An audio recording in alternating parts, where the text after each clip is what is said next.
অফিসে প্রচণ্ড কাজের চাপ, কর্মস্থলের পরিবেশ দিনে দিনে অসহনীয় হয়ে উঠছে, কর্মক্ষেত্রের দিনগুলো জঘন্যভাবে অতিবাহিত হচ্ছে। আচ্ছা, যাই হোক না কেন, আপনার ভাগ্যটা আসলেই অনেক ভালো। কারণ আমি এখন ইতিহাসের জঘন্যতম 4টি চাকুরির কাজ সম্পর্কে আলোচনা করব, যে চাকুরিগুলি থেকে আপনার বর্তমান চাকুরি হাজার গুণে ভালো। নাম্বার 1, বমি সংগ্রাহক। প্রাচীন রোমের এলিট সম্প্রদায় তীব্র ভোজের জন্য বিখ্যাত ছিল। তারা বিভিন্ন আচার অনুষ্ঠানে বা অকেশনে প্রচুর পরিমাণে রিচ ফুড গ্রহণ করত এবং সাথে সাথে যার যত ইচ্ছা মদ এবং ওয়াইন পান করত। মাত্রা অতিরিক্ত খাবার গ্রহণের জন্য যা ঘটার ঠিক তাই ঘটত। তারা হড় হড় করে বমি করা শুরু করত। আর এই দুর্গন্ধযুক্ত বমি সংগ্রহ করার জন্য কিছু লোককে চাকরি দেওয়া হতো, যাদের কাজ ছিল বমিগুলোকে সংগ্রহ করে দূরে কোথাও সরিয়ে রেখে আসা। এদেরকে বমি সংগ্রাহক বা অ্যানালেক্টা বলা হতো। প্রাচীন রোমের অভিজাত ব্যক্তিদের বাড়িতে বমি সংগ্রহের জন্য লোকদেরকে নিয়োগ দেওয়া থাকতো, অর্থাৎ তাদের চাকরি ছিল যে কেউ বমি করলে সেগুলা সংগ্রহ করে দূরে কোথাও রেখে আসা। এখন আপনি চিন্তা করুন, কত টাকা দিলে আপনি এই চাকরিটি করবেন। এটি ইতিহাসের জঘন্যতম চাকরির মধ্যে একটি। বর্তমানে বিদেশের অনেক পার্কে যেখানে রোলার কোস্টার চলে, সেখানে কিন্তু এরকম লোক নিয়োগ দেওয়া থাকে। যারা কোস্টারে চড়ে তারা যদি বমি করে, তাহলে সেই বমিগুলো তাদেরকেই পরিষ্কার করতে হয়।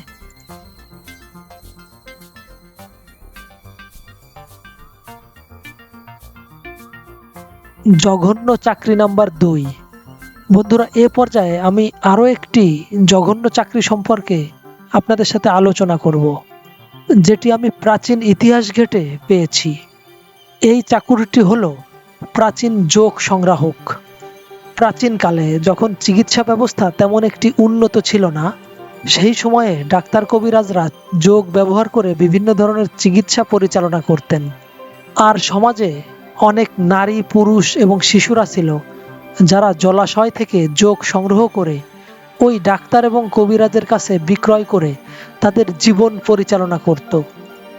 এই যোগ সংগ্রাহকেরা খালি পায়ে বিভিন্ন পচা পানির পুকুরে বা খালে বিলে কোমর পর্যন্ত পানির মধ্যে দাঁড়িয়ে অপেক্ষা করত।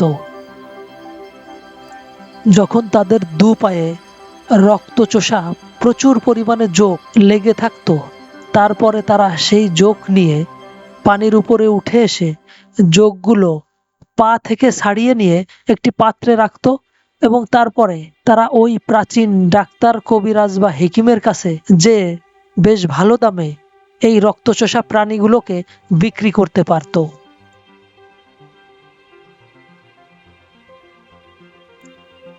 জঘন্য চাকরি নাম্বার 3। বন্ধুরা, এবার আমি যে চাকরিটি নিয়ে কথা বলবো, এই 3 নাম্বার চাকরিটি ইতিহাসের অত্যন্ত জঘন্যতম চাকরি, অত্যন্ত নিকৃষ্ট মানের একটি চাকরি। কিন্তু এই পদটি ছিল অত্যন্ত লোভনীয়। সমাজের মানুষেরা তৎকালীন সময়ে এই চাকরি পাওয়ার জন্য মুখিয়ে থাকতো এবং অত্যন্ত চেষ্টা তদবির করত তারা। এই চাকুরিটির নাম মলদ্বার পরিষ্কারক।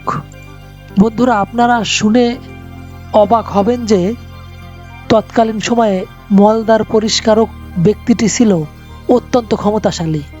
কারণ ইউরোপের বিভিন্ন দেশ যেমন গ্রিস, ইটালি, ফ্রান্স, এসব দেশের রাজারাই শুধুমাত্র এই পদে লোক নিয়োগ দিতে পারত এবং এই মলদ্বার পরিষ্কারক সবসময় রাজার আশেপাশেই থাকতো এবং যে কোনো জায়গায় রাজার বেডরুম পর্যন্ত তাদের যাওয়ার পূর্ণ অধিকার ছিল। তারা শক্তিশালী রাজা এবং সম্রাটদেরকে বিভিন্নভাবে প্রভাবিত করতে পারত।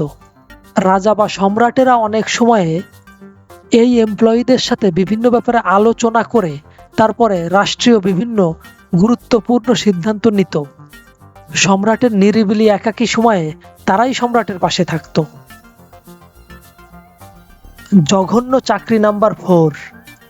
বন্ধুরা, এবার আমি যে চাকরিটির কথা বলবো, এই চাকরিটা ইতিহাসের সবচেয়ে নিকৃষ্ট এবং জঘন্যতম চাকরি। এই চাকুরিটির নাম মৃতদেহ সংগ্রাহক বা রিসারেকশনিস্ট। এটি অন্ধকার জগতের একটি চাকরি ছিল। 18 এবং 19 শতকে পৃথিবীতে মেডিকেল স্কুল এবং অ্যানাটমিস্টদের শিক্ষা ও গবেষণার জন্য মৃত মানবদেহের প্রয়োজন ছিল, কিন্তু সেই তুলনায় মৃতদেহের আইনি সরবরাহ ছিল খুবই সীমিত। তখন সাধারণত যারা কেবল মৃত্যুদণ্ডপ্রাপ্ত আসামি, তাদের ফাঁসির পরে সেই দেহগুলোকেই সরবরাহ করা হতো। এতে করে তাদের প্রয়োজন মিটত না। ওইসব প্রতিষ্ঠানের আরও অনেক মৃতদেহের প্রয়োজন ছিল। এই কারণে তখন মৃতদেহের একটি ডার্ক মার্কেট তৈরি হয়।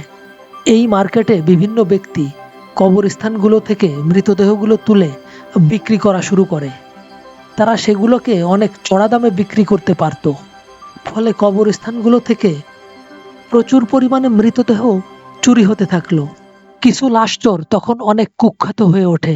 স্কটল্যান্ডে তখন দুজন কুখ্যাত লাশ চোর আত্মপ্রকাশ করে, যাদের নাম বার্ক এবং হেয়ার। তারা তাজা মৃতদেহ সংগ্রহ করার জন্য মানুষ হত্যা করে সেই লাশগুলোকে চড়া দামে বিক্রি করা শুরু করে।